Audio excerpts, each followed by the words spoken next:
specific to a bog environment, but it grows nonetheless, and that's this large red maple behind me. That's just part of succession, folks. Okay, so that's normal for them to be growing in here, but it's part of our mission and our goal is to maintain the bog in a bog state. One of the things that we do, we call it eco-management, which is kind of a hard word. It's more like land management. I like to call it weed pulling. It's glorified weed pulling. What we go through is we remove these things so that the bog species can proliferate and we have more of them.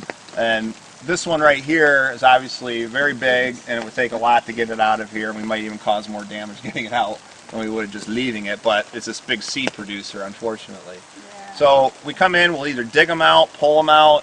That's always the best way to do it.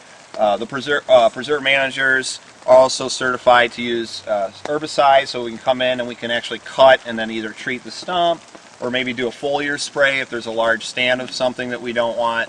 But those are all steps that we take to protect, the ecosystem, the environment that we're trying to protect. And that's again called eco-management. And I've read that this is catbirds like this catberry. Oh, that's probably why they call it catberry then, I would think, right? Yeah. Great. Any questions? Is everybody doing okay? Yeah. Cold? Wet? There's cookies afterwards. We can run.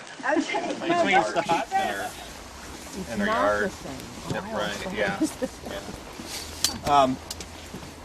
Again, we talked a little bit about the tamarack earlier on. Again, the dominant woody species out here would be the tamarack tree. Again, this is the deciduous conifer. But a lot of people, we use the term evergreen or talk about conifers. Sometimes we make mistakes and lead people to think that they never lose their needles or their leaves. Again, a needle is just a type of leaf. We call it a needle because it looks like a needle, but they're all leaves. So we often make a mistake of making people think that they never lose their leaves. Well, all conifers are constantly losing their leaves. Some do it all at once. Others, or the majority of them, do it over time and are constantly growing new ones, so it appears that they're never losing, their needles or their leaves.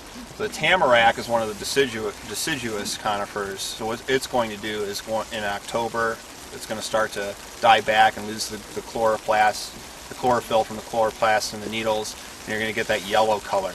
I think one of the really neat things about trees and leaves in general that I've learned is that in the fall, when you see the leaves changing to their colors, those are the natural colors of the leaves. When you look at a tree leaf in the summertime when it's green, you're just seeing the chlorophyll, which is inside a chloroplast.